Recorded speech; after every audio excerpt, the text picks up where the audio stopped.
Hello students, চলে এসেছি তোমাদের ইকোনমিক্সের সেশন ইকো জ্ঞান নিয়ে। আমি তোমাদের ইকোনমিক্সের টিচার জয়িতা দত্ত।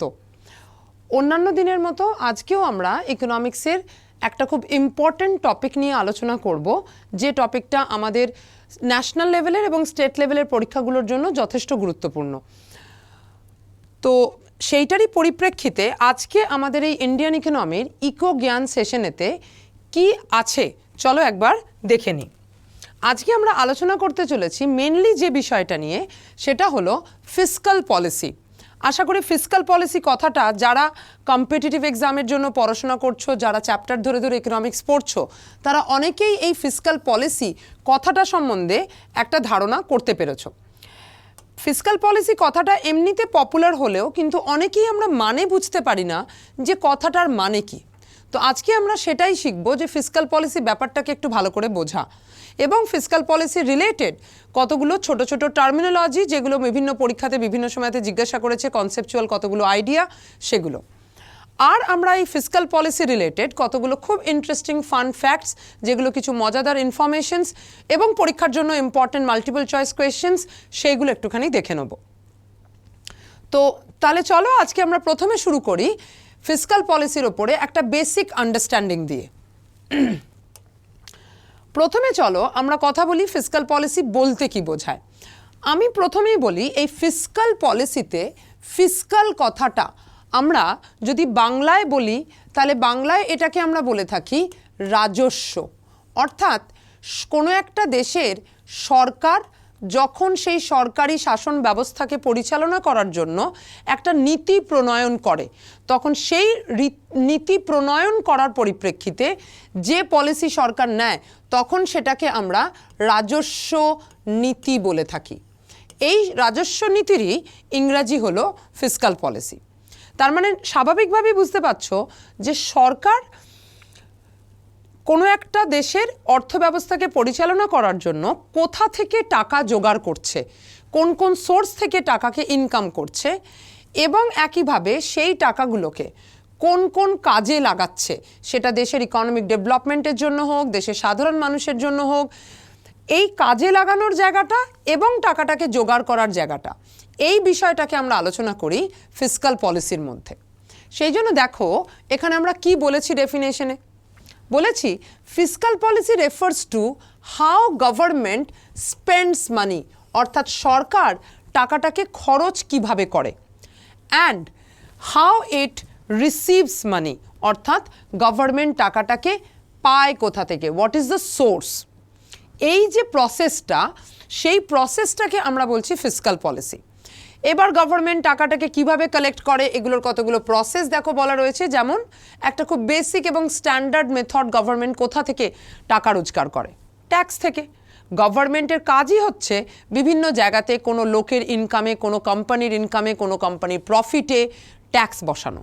তো এই ট্যাক্স থেকে গভর্নমেন্টের একটা ইনকাম জেনারেট করে, এবং সেরকমই আরও অনেক সোর্স রয়েছে যেখান থেকে গভর্নমেন্ট তার রিসিপ্টটাকে পায়, এবং সেই টাকাটাকে নিয়ে গভর্নমেন্ট অ্যালট করে কোথাও তার এমপ্লয়ীদের স্যালারি দেওয়ার জন্য, কোথাও দেশেতে একটা নতুন ইউনিভার্সিটি কিংবা কলেজ বানানোর জন্য, কিংবা দেশে একটা নতুন কোনো হাইওয়ে বানানোর জন্য।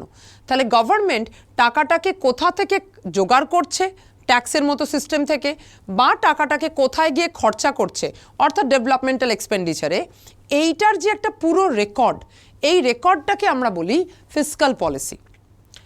যে কোনো গভর্নমেন্টই জানবে যখন এই ফিসকাল পলিসি ফর্মুলেট করে, তখন তাকে মোটামুটি করে কতগুলো বেসিক টার্গেট মাথায় রাখতে হয়, যে আমি যে কোনো ফিসকাল পলিসি যে কোনো পয়েন্ট অফ টাইমেই যখন বানাবো, আমি এমন পলিসি বানাবো যেটা কিন্তু সামগ্রিকভাবে অর্থনীতির গ্রোথটাকে সুনিশ্চিত করে, দেশের উন্নয়নটাকে যেন সবার আগে রাখে। এমন করে টাকাটাকে স্পেন্ড করব যেটা দেশের ডেভেলপমেন্টে কাজে লাগবে। এছাড়াও সরকারকে মাথায় রাখতে হয় ফিসকাল পলিসি বানানোর সময় যে বাজারে জিনিসপত্রের যে দাম রয়েছে, সেই দাম যেন ভীষণভাবে মানে অস্থির না হয়ে ওঠে, আনস্টেবল না হয়ে যায়। এই অস্থিরতা যখনই একটা জিনিসের দামের ক্ষেত্রে হয়, আমরা সাধারণ মানুষ একটা হয়রানির সম্মুখীন হই। আজকে তুমি একটা পাউরুটি কিনতে গেলে 12 টাকায়, পরের দিন সেই পাউরুটিটারই দাম হয়ে গেল 25 টাকা। সাধারণ মধ্যবিত্ত মানুষ হিসেবে আমরা কিন্তু এটাতে একটা হয়রানির মুখে পড়ব এত টাকা দিয়ে যদি আমাদের কোনো জিনিস কিনতে হয়। সেক্ষেত্রে সরকার কি চেষ্টা করবে? সরকার চেষ্টা করবে জিনিসের দামটা যাতে খুব বেশি ওঠানামা না করে এমনভাবে আমরা নীতি বানাবো। এবং ঠিক একই সাথে বলা বাহুল্য, গভর্নমেন্টের পলিসি বানানোর একটা অন্যতম অবজেক্টিভ হবে দেশের মানুষের কাছে রোজগারের সুযোগ পাইয়ে দেওয়া, ইনকাম করার স্কোপ জেনারেট করা। এই যে রোজগারের সুযোগ বা ইনকাম স্কোপ বলছি, এটা কখন তৈরি হবে? যখন লোকজনের কাছে চাকরি থাকবে। এই চাকরি দেওয়ার মতো যদি আমরা অপরচুনিটি তৈরি করতে পারি, তাহলে জানবে দেশেতে যে ইনকামটা তৈরি হবে সেই ইনকামটাকে আমরা অধিক সংখ্যক লোকের মধ্যে ছড়িয়ে দিতে পারবো। সুতরাং এই যে তিনটে বিষয়, ইকোনমিক গ্রোথ, প্রাইস স্টেবিলিটি এবং এমপ্লয়মেন্ট জেনারেশন, এই তিনটে বড় বড় অবজেক্টিভকে মাথায় রেখেই গভর্নমেন্ট যে কোনো পলিসি ফর্মুলেট করে। সুতরাং আমাদের ফিসকাল পলিসির অবজেক্টিভ বললে ব্রডলি আমরা এই তিনটে অবজেক্টিভসের কথা মনে রাখবো। পরীক্ষাতেও যখন এখান থেকে কোয়েশ্চেন এসেছে, জিজ্ঞাসা করেছে ফিসকাল পলিসি কাকে বলে, আমরা তখন এই ডেফিনেশনটা থেকে উত্তর দেওয়ার চেষ্টা করব। জিজ্ঞাসা করবে ফিসকাল পলিসির অবজেক্টিভ কি, তিনটে অপশনস থাকবে, ফোর্থ অপশনে অল অফ দ্য অ্যাবাভ থাকবে। ন্যাচারালি তখন তোমরা অল অফ দ্য অ্যাবাভে আনসার্স মার্ক করতে পারবে। তাহলে এই গেল আমাদের ফিসকাল পলিসি সম্বন্ধে একটা বেসিক আইডিয়া। এবার দেখো ফিসকাল পলিসিটা ফর্মুলেট করার সময়তে গভর্নমেন্ট কীভাবে একটা ফিসকাল পলিসি বানাচ্ছে বা ফিসকাল পলিসিটাতে কি কি ইনিশিয়েটিভ নিচ্ছে, সেটার উপরে বেস করে আমরা পলিসিটাকে দুটো ভাগে এখানে ক্লাসিফাই করছি। একদিকে আমরা রাখছি এক্সপ্যানশনারি ফিসকাল পলিসি, অর্থাৎ গভর্নমেন্ট এমন একটা পলিসি নিচ্ছে যাতে করে ইকোনমির কাছে একটা এক্সপ্যানশনের সুযোগ আসে। ইকোনমিতে আমরা লোকের হাতে ইকোনমিক অ্যাক্টিভিটিকে এক্সারসাইজ করার সুযোগ দিই, লোকের হাতে ইনকাম জেনারেট করার সুযোগ দিই, লোককে রোজগার করার সুযোগ দিই। এই রকম সুযোগ যখন কোনো গভর্নমেন্টের পলিসি থ্রু দিয়ে তৈরি হয়, তখন আমরা সেটাকে বলছি এক্সপ্যানশনারি পলিসি। ঠিক এটারই ভেতরে দেখতে পাবে এক্সপ্যানশনারি পলিসিতে গভর্নমেন্ট কি করে। গভর্নমেন্ট যেহেতু ইকোনমিক গ্রোথটা এখানেতে সিকিউর করতে চায়, উন্নয়নটাকে এগিয়ে নিয়ে যেতে চায়, স্বাভাবিকভাবেই এখানে সরকারকে টাকা বেশি করে খরচা করতে হয়। সরকার যখনই তার স্পেন্ডিংটা বাড়ায়, দেশেতে ইনভেস্টমেন্ট বাড়ে, দেশেতে জব অপরচুনিটি বাড়ে, লোকজনের ইনকাম বাড়ে।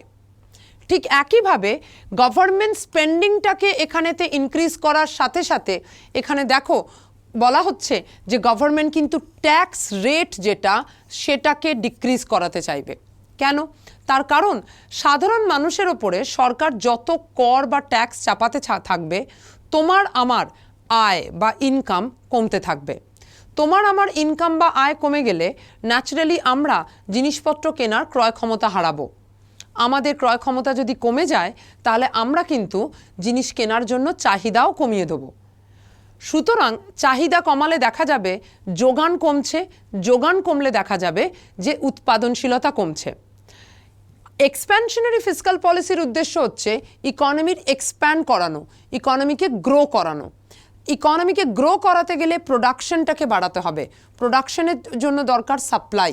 সাপ্লাই কখন হবে না? যখন ডিমান্ড থাকবে।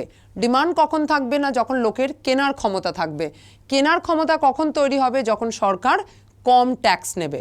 সুতরাং এই জায়গাটাতে গভর্নমেন্ট যখনই ট্যাক্স কমিয়ে দেয়, লোকের পারচেজিং পাওয়ার বাড়ে এবং ইকোনমিক অ্যাক্টিভিটি এটাতে বুস্ট আপ হয়, এনকারেজড হয়।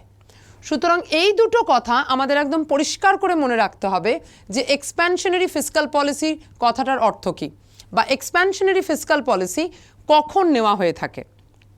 এক্ষেত্রে মনে রাখবে এক্সপ্যানশনারি ফিসকাল পলিসি নেওয়া হচ্ছে যখন গভর্নমেন্ট স্পেন্ডিং আমরা ইনক্রিজ করব এবং গভর্নমেন্ট যখন তার ট্যাক্স রেট বা ট্যাক্স বার্ডেনটাকে ডিক্রিজ করবে। তাহলে গভর্নমেন্ট স্পেন্ডিং ইনক্রিজ এবং ট্যাক্সেশন ডিক্রিজ, এই দুটো ইনিশিয়েটিভকে আমরা এক্সপ্যানশনারি ফিসকাল পলিসির পার্ট হিসেবে কনসিডার করতে পারি। নেক্সট এবার আমরা চলে আসছি পরবর্তী পর্যায়েতে, যেখানে দেখো দেওয়া রয়েছে contractionary fiscal policy. Contractionary fiscal policy মানে কি? যেখানে পুরো ফিসকাল পলিসিটা কন্ট্রাক্ট করছে, অর্থাৎ ইকোনমিতে অলরেডি মানি সাপ্লাই বেশি হয়ে যাওয়ার জন্য ইকোনমি একটা হাইপার ইনফ্লেশনারি সিচুয়েশনে রয়েছে। যে অবস্থা থেকে অর্থনীতিকে রক্ষা করতে গেলে অতিরিক্ত টাকাটাকে বাজার থেকে শুষে নিতে হবে। এই অতিরিক্ত টাকাটাকে বাজার থেকে শুষে নিতে গেলে সরকারের তরফ থেকে কি করা উচিত? সরকার এক্ষেত্রে টাকাটাকে সংকুচিত করে নেওয়া বা শুষে নেওয়ার জন্য যে পলিসিটা নিচ্ছে আমরা সেটাকে বলছি কন্ট্রাকশনারি ফিসকাল পলিসি। খুব স্বাভাবিকভাবেই বুঝতে পারছো এক্সপ্যানশনারির অপোজিট হচ্ছে কন্ট্রাকশনারি।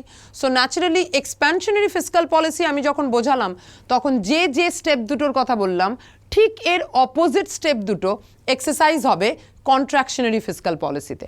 এখানে পরিষ্কার করে দেখতে পাচ্ছ গভর্নমেন্ট যদি ফিসকাল পলিসিতে ইকোনমিকে কন্ট্রাক্ট করতে চায়, টাকার সাপ্লাইটাকে কমাতে চায়, ন্যাচারালি আর যাতে টাকার জোগান না বাড়ে গভর্নমেন্টকে তার স্পেন্ডিং কি করতে হবে? কমাতে হবে। এবং পাবলিকের হাত থেকে এক্সেস টাকাটাকে অ্যাবজর্ব করার জন্য গভর্নমেন্টকে কি করতে হবে? না ট্যাক্স রেটটাকে বাড়াতে হবে। তাহলে এই ট্যাক্স রেটটা বাড়ালে যেমন টাকাটা অ্যাবজর্ব হয়ে যাবে, তেমনভাবেই গভর্নমেন্ট এক্সপেন্ডিচারটাকে কমালে ফার্দার টাকা ইকোনমিতে আর আসতে পারবে না। সুতরাং এই জায়গা থেকে মানি সাপ্লাইটাকে রিডিউস করার জন্য গভর্নমেন্ট যে পলিসিটা নিল এটাকে আমরা বলছি কন্ট্রাকশনারি ফিসকাল পলিসি। আশা করি তোমাদের এই দুটো পলিসি একদম পরিষ্কার হয়ে গেছে। পরিষ্কার করে মনে রাখবে এক্সপ্যানশনারি পলিসি মানে ইকোনমিকে এক্সপ্যান্ড করাতে হবে, ইনভেস্টমেন্ট প্রোডাকশন বাড়াতে হবে, তার মানে সরকারকে খরচা করতে হবে, পাবলিককে খরচা করতে হবে। সরকার খরচা করলে কি করে করবে? না গভর্নমেন্ট স্পেন্ডিং বাড়াবে। পাবলিককে খরচা করাতে হলে কি করতে হবে? গভর্নমেন্ট ট্যাক্স কম নেবে। কন্ট্রাকশনারি ফিসকাল পলিসি মানে ইকোনমি থেকে মানিটাকে অ্যাবজর্ব করে নিতে হবে, ইকোনমির সাইজটাকে ছোট করে আনতে হবে। সেটা করতে গেলে গভর্নমেন্টকে কি করতে হবে? ইনভেস্টমেন্ট কমাতে হবে, ট্যাক্স বার্ডেন বাড়াতে হবে। এই দুটো পলিসি আমরা ইন জেনারেল দেখতে পাই। ঠিক এই দুটো ঘটনার মধ্যবর্তী একটা জায়গা রয়েছে, দেখতে পাচ্ছ এখানেতে, এটাকে আমরা বলে থাকি ফিসকাল নিউট্রাল পলিসি। তার মানে এই ফিসকাল পলিসিটার মাধ্যমে আমরা ইকোনমি যেরকম অবস্থাতে রয়েছে সেই অবস্থাটাকে একটা আইডিয়াল সিচুয়েশন মনে করে সেটাকে টার্গেট করে এগোতে চাইছি। অর্থাৎ ইকোনমি ফার্দার কোনোভাবে এক্সপ্যানশনকেও ট্রিগার করতে চাইছে না, কন্ট্রাকশনকেও এনকারেজ করতে চাইছে না। এই রকম ধরনের পলিসিকে আমরা বলবো ফিসকাল নিউট্রাল পলিসি। এখানে দেখতে পাচ্ছ দুটো দিকের কথা বলা হচ্ছে যে গভর্নমেন্ট একদিকে স্পেন্ডিংটা ঠিক যতটা করবে একইভাবে গভর্নমেন্ট ট্যাক্সেশনটাকেও সেইভাবেই এক্সারসাইজ করবে। অর্থাৎ গভর্নমেন্ট স্পেন্ডিং যদি 50% হয়, ট্যাক্সেশনও গভর্নমেন্টের 50% হবে। সেই জন্যই দেখো বলছে যখন government spending is equal to taxation একদিকটাতে, এবং আরেক দিকেও একই কথা বলছি যখন taxation is equal to government spending. তার মানে এই যে ট্যাক্সেশন এবং গভর্নমেন্ট স্পেন্ডিং দুটোই ওভারঅল খেয়াল করো, গভর্নমেন্টের স্পেন্ডিং এটা গভর্নমেন্টের এক্সপেন্ডিচার, ট্যাক্সেশন এটা গভর্নমেন্টের রিসিপ্ট। তার মানে স্পেন্ডিং এবং রিসিপ্ট এই দুটো যখন ব্যালেন্স আউট করে যাচ্ছে ইকোনমিতে না তো ডেফিসিটারি না তো সারপ্লাস সিচুয়েশন জেনারেট হচ্ছে, এটাকে আমরা বলছি নিউট্রাল ফিসকাল পলিসি। অলরাইট, সুতরাং আমরা বুঝতে পারলাম ফিসকাল নিউট্রাল পলিসি বলতে কি বোঝায়। নেক্সট এবার আমরা চলে এসেছি ফিসকাল পলিসি রিলেটেড একটা খুব ইম্পর্টেন্ট অ্যান্ড ইন্টারেস্টিং একটা টার্মিনোলজিতে। এখানে দেখতে পাচ্ছ টুইন ডেফিসিটস বলে একটা কথা বলা রয়েছে।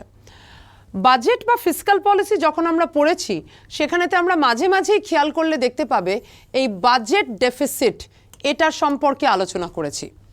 এই বাজেট ডেফিসিটেরই এখন একটা ইম্প্রোভাইজ ভার্সন আমরা বলে থাকি ফিসকাল ডেফিসিট। তো এই বাজেট ডেফিসিট বা ফিসকাল ডেফিসিট এটা একটা গভর্নমেন্টের ইন্টারনাল সিচুয়েশনটাকে রিপ্রেজেন্ট করে। অর্থাৎ একটা দেশের ইকোনমি আভ্যন্তরীণগতভাবে কতটা ডেফিসিট বা কতটা এক্সেস এক্সপেন্ডিচারেতে রান করছে সেটার সম্বন্ধে একটা সামারি বা কনক্লুশন দেয় আমাদের এই ফিসকাল ডেফিসিটের নাম্বারটা। সুতরাং ফিসকাল ডেফিসিট পজিশন একটা ইকোনমির ইন্টারনাল পারফরমেন্সকে রিপ্রেজেন্ট করে। অন দ্য আদার হ্যান্ড আমরা যখন ফরেন ট্রেড বা ইন্টারন্যাশনাল ট্রেড নিয়ে কথা বলি তখন দেখবে আমরা ট্রেডের রেফারেন্সে একটা কথা পাই, সেটা হলো ব্যালেন্স অফ পেমেন্ট। এটা অ্যাকচুয়ালি একটা অ্যাকাউন্ট। যে অ্যাকাউন্টে আমরা একটা সিস্টেম্যাটিক রেকর্ড মেনটেন করি যে একটা দেশ কী পরিমাণ জিনিস এক্সপোর্ট করছে এবং কী পরিমাণ জিনিস ইম্পোর্ট করছে। সুতরাং এই এক্সপোর্ট এবং ইম্পোর্ট এই দুটো জিনিসের সিস্টেম্যাটিক রেকর্ডকে আমরা বলি ব্যালেন্স অফ পেমেন্ট অ্যাকাউন্ট। এই বিওপি অ্যাকাউন্টের মধ্যে একটা পোর্শনস থাকে যেটাকে আমরা বলি কারেন্ট অ্যাকাউন্ট, আর একটা পোর্শনস আছে যেটাকে আমরা বলি ক্যাপিটাল অ্যাকাউন্ট।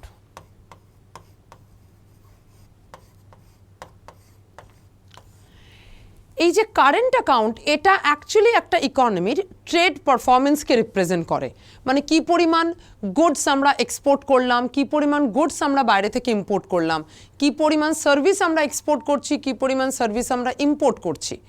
তো এই কারেন্ট অ্যাকাউন্টের যে কন্ডিশন সেটা ওভারঅল আমাদের একটা ইকোনমির এক্সটার্নাল পারফরমেন্সকে রিপ্রেজেন্ট করতে সাহায্য করে, অর্থাৎ ট্রেডের রেফারেন্সে একটা দেশ কতটা পারফর্ম করলো। এটা যদি আমরা জানতে চাই আমরা একভাবে দেখতে পাবো কারেন্ট অ্যাকাউন্টের পারফরমেন্সের মধ্যে দিয়ে সেটা। সুতরাং এখান থেকে আমরা দুটো জিনিস পাচ্ছি যে ফিসকাল ডেফিসিট এটা একটা ইকোনমির আভ্যন্তরীণ অবস্থাটাকে রিপ্রেজেন্ট করছে, আবার অন্যদিকে কারেন্ট অ্যাকাউন্ট ডেফিসিট এটা একটা ইকোনমির বহিরাগত ক্ষেত্রে কীরকম ইকোনমিক পারফরমেন্স সেটাকে রিপ্রেজেন্ট করছে। ন্যাচারালি বুঝতে পারছো ডেফিসিট জিনিসটা যখন বেশি হয় এটা খুব একটা ভালো খবর হয় না। অর্থাৎ কোনো একটা দেশের ফিসকাল ডেফিসিট যদি খুব হাই হয়ে যায় তাহলে আমরা মনে করি সেই দেশটার বরোয়িং বা ঋণ ইনডেটেডনেস, ঋণগ্রস্ততা এটা বেড়ে যাচ্ছে। আবার ঠিক একইভাবে বিওপি ডেফিসিট বা কারেন্ট অ্যাকাউন্ট ডেফিসিটটাও যদি বেড়ে যায় আমরা মনে করি সেই দেশটা আন্তর্জাতিক বাণিজ্যে তার জায়গাটা আস্তে আস্তে হারাচ্ছে। এই ঘরে বাইরে দুটো ক্ষেত্রেই, ঘরে মানে ফিসকাল ডেফিসিট, বাইরে মানে কারেন্ট অ্যাকাউন্ট ডেফিসিট, এই ঘরে বাইরে দুটো ক্ষেত্রেই যদি আমরা দেখি যে ডেফিসিটারি সিচুয়েশনটা অত্যন্ত হাই এবং ইকোনমি দুদিক থেকে একটা সাঁড়াশি চাপের মধ্যে পড়েছে, যে দেশের মধ্যেও ফিসকাল ডেফিসিট হাই, দেশের বাইরেও আন্তর্জাতিক ক্ষেত্রেও কারেন্ট অ্যাকাউন্ট ডেফিসিট হাই, তখন আমরা বলি এই ক্রাইসিসটাকে ডিফাইন করি অ্যাজ টুইন ডেফিসিট। এটা বলা বাহুল্য যে কোনো একটা দেশের যদি ইকোনমিতে ফিসকাল ডেফিসিট হাই হয় ইভেনচুয়ালি আমরা দেখতে পাই যে সেই দেশের কারেন্ট অ্যাকাউন্ট ডেফিসিটটাও ইনক্রিজ করে। আবার বহু সময়তে হয় যে কারেন্ট অ্যাকাউন্ট ডেফিসিট যদি আমাদের বেড়ে যায় সেটাও ওভারঅল আমাদের ফিসকাল ডেফিসিটটাকেও মানে ট্রিগার করে। তাহলে এই জায়গাটাতে কারেন্ট অ্যাকাউন্ট ডেফিসিট আর ফিসকাল ডেফিসিট যখন ইন্টারভাইন্ডলি কানেক্টেড থাকে এবং একে অপরকে এফেক্ট করতে থাকে তখন এই হাই ডেফিসিটারি সিচুয়েশনটাকে আমরা বলি টুইন ডেফিসিট। তাহলে সহজ করে মনে রাখতে গেলে পরীক্ষাতে প্রশ্নতে জিজ্ঞাসা করবে twin deficit comprises, simple question, option A fiscal deficit, option B current account deficit, answers হবে বোথ। বা তোমাকে জিজ্ঞাসা করলো twin deficit is a situation when fiscal deficit is high, current account deficit is low. Fiscal deficit is low, current account deficit is high. Fiscal deficit and current account deficit both are high. Fiscal deficit and current account deficit both are low. আশা করি বুঝতে পারছো। এরকমভাবে চারখানা options দিলে তুমি যখন দুটো ডেফিসিটকেই একে অপরকে ফুয়েল করতে দেখবে, হাই রেটে অপারেট করতে দেখবে, সেটাকেই টুইন ডেফিসিটারি সিচুয়েশন বলে মনে করবে। আশা করি টুইন ডেফিসিটের কনসেপ্টটা প্রত্যেকে বুঝতে পেরেছো। এবার আমরা চলে যাচ্ছি আমাদের নেক্সট কনসেপ্টটাতে। এই জায়গাটাতে আমরা যেটা এখানে মেনশন করেছি সেটা হচ্ছে পাম্প প্রিমিং। এই পাম্প প্রিমিংয়ের আইডিয়াটা বহু ক্ষেত্রে ফিসকাল স্টিমুলাসের সাথে অ্যাসোসিয়েটেড। স্টিমুলাস কথাটার মানে কি? স্টিমুলাস কথাটার মানে হলো স্টিমুলেট করা, উত্তেজিত করা। অর্থাৎ ইকোনমিকে রান করানোর জন্য আমরা একটা উত্তেজক ব্যবহার করছি যেটা কিনা ইকোনমির অর্থনৈতিক কার্যকলাপকে ত্বরান্বিত করবে, উৎসাহিত করবে। কিভাবে সেটা করা সম্ভব?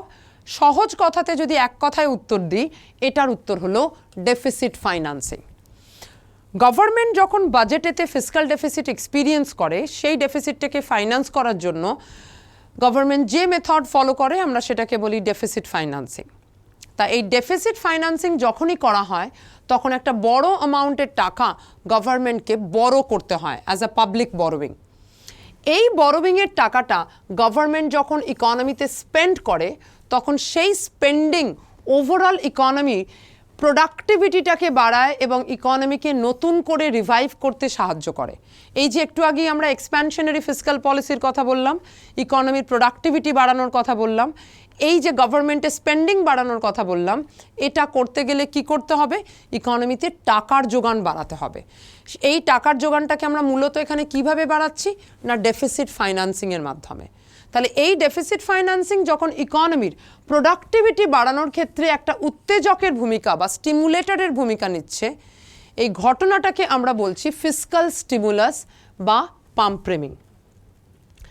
যখন এই ফিসক্যাল স্টিমুলেশনস প্রোভাইড করা হয় তখন কোন কোন ধরনের ইনিশিয়েটিভস নেওয়া হয়? দেখতে পাচ্ছ, ট্যাক্স কাট করা হয়, গভর্নমেন্ট স্পেন্ডিং বাড়ানো হয়, এই ধরনের ইনিশিয়েটিভস আমরা নিয়ে থাকি। এবার আমরা চলে আসছি আমাদের ডিসকাশনের নেক্সট সেগমেন্টটাতে, যেখানে আমরা এই ফিসক্যাল পলিসির যে সবথেকে ইম্পর্টেন্ট পার্ট, আশা করি তোমরা সেটা বুঝতে পারো, সেটা আর কিছুই নয়, সেটা হলো বাজেট। এই বাজেট রিলেটেড কতগুলো ইন্টারেস্টিং ফান ফ্যাক্টস আমরা তোমাদের কাছে তুলে ধরবো in the form of multiple choice question. এই এমসিকিউগুলো বিভিন্ন পরীক্ষাতে এসেছে, আসার মতোই প্রশ্ন, এবং ইনফরমেশনগুলো মনে রাখতেও বেশ মজা লাগে, সেই জন্যই আমরা এগুলোকে ফান ফ্যাক্টস এমসিকিউ এর মধ্যে আলোচনা করছি। তাহলে চলো দেখে নাও প্রথম প্রশ্ন তোমাদের জন্য কি রয়েছে।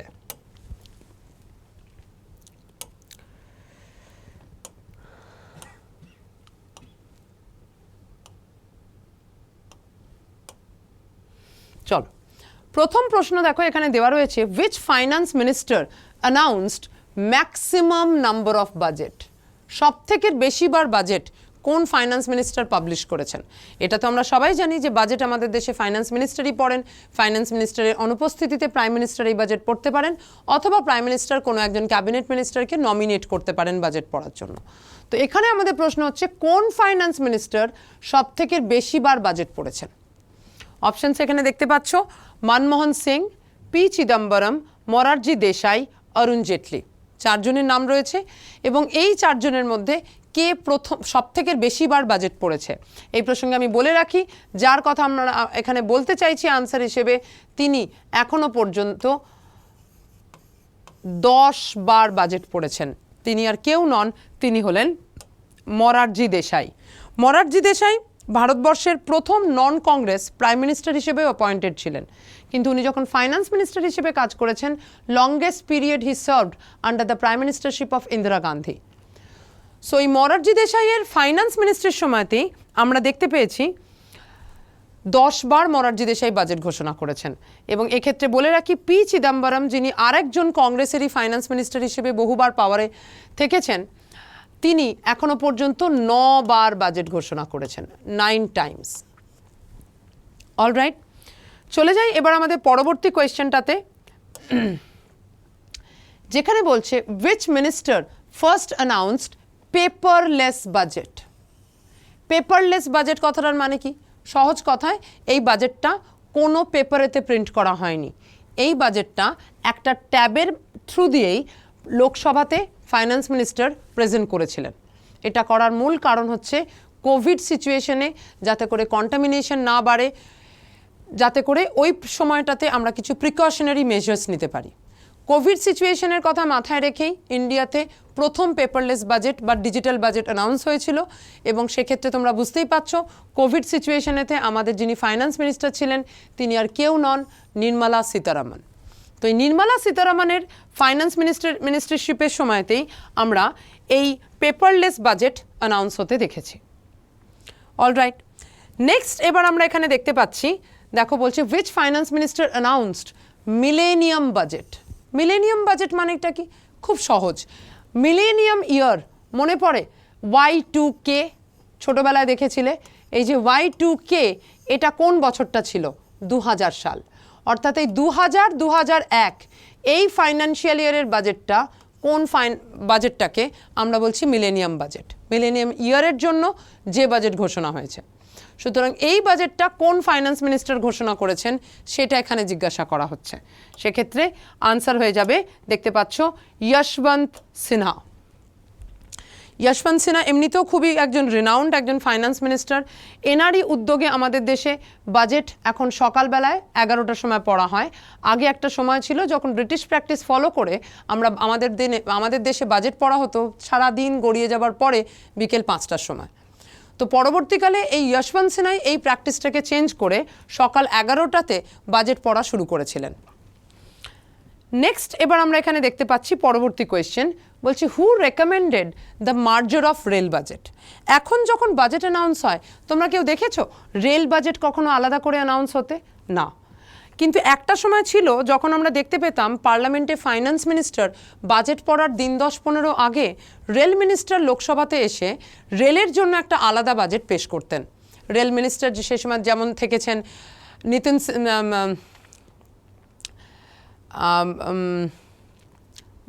মমতা ব্যানার্জি একটা সময়তে রেল মিনিস্টার ছিলেন, নীতিশ কুমার একটা সময়তে রেল মিনিস্টার ছিলেন, তো সুরেশ প্রভু একটা সময় রেল মিনিস্টার ছিলেন। এনারা লোকসভাতে রেল বাজেট ঘোষণা করেছেন। কিন্তু পরবর্তীকালে আমরা দেখতে পেয়েছি গভর্নমেন্টের ইনিশিয়েটিভেতেই এই রেলের যে এক্সপেন্ডিচার এবং আর্নিং এটাকে আমরা ইউনিয়ন বাজেটের সাথে মার্জ করে দিতে পেরেছি। এর ফলে রিসোর্সের আরও র্যাশনাল অ্যালোকেশন করা গেছে, অর্থাৎ যে ইনকামটা এক্সট্রা হয় রেলের সেটাকে আরও ফার্দার রিইউটিলাইজ করা যায় এবং যদি টাকার প্রয়োজন হয় সেক্ষেত্রে খুব সহজেই রেগুলার বাজেট থেকে টাকা রেল বাজেটেতে ট্রান্সফারও করা যায়। তো সেই বিষয়টাকে মাথায় রেখেই একটা সময়তে এরকম প্রস্তাব আসে যে রেল বাজেটকে ইউনিয়ন বাজেটের সাথে মার্জ করে দেওয়া হোক।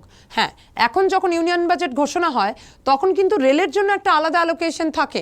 রেলের জন্য যেমন দেখবে এর আগের বারের বাজেটেতে কিষাণ ড্রোন ইন্ট্রোডিউস হয়েছিল, কিষাণ রেল ইন্ট্রোডিউস হয়েছিল, ফার্মারদের ফসল ক্যারি করে নিয়ে যাওয়ার জন্য ফ্রেটের ফ্যাসিলিটি ইমপ্রুভ করা হয়েছিল। তো সেগুলো রেল বাজেটের একটা আলাদা অ্যালোকেশন থাকে যেখানে আমরা দেখতে পাই। প্রশ্ন হচ্ছে এখানে যে এই রেকমেন্ডেশনটা কে দিয়েছিলেন? এখানে 4 জনের নাম দিয়ে দেওয়া রয়েছে। এক্ষেত্রে রেকমেন্ডেশনটা দিয়েছেন 2017-18 বাজেটেতে বিবেক দেবরয়। এই বিবেক দেবরয়ের রেকমেন্ডেশনসেই 2017-18 এই বাজেটেতে আমরা প্রথমবার দেখেছি রেল বাজেটকে মার্জ হয়ে যেতে। এরপর থেকে আর কোনো ইউনিয়ন বাজেটের আগে রেল বাজেট আসে না, একই সাথে ইউনিয়ন বাজেটের মধ্যেই রেল বাজেটের অ্যালোকেশন থাকে। চলে আসছি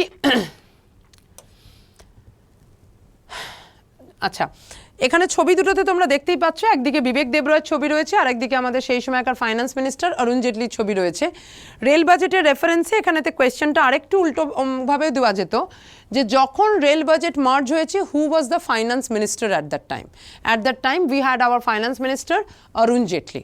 তো finance minister was Arun Jaitley, recommended by Bibek Debroy. Bibek Debroy একজন খুব এমিনেন্ট ইকোনমিস্ট, একটা সময় দিল্লি স্কুল অফ ইকোনমিক্সের প্রফেসর ছিলেন, এখন গভর্নমেন্টের ইকোনমিক অ্যাডভাইজারি হিসেবে কাজ করে থাকেন। লাস্ট কোয়েশ্চেন এখানে দেখতে পাচ্ছি, দেখো দেওয়া রয়েছে in which year in India the concept of gender budget was first introduced.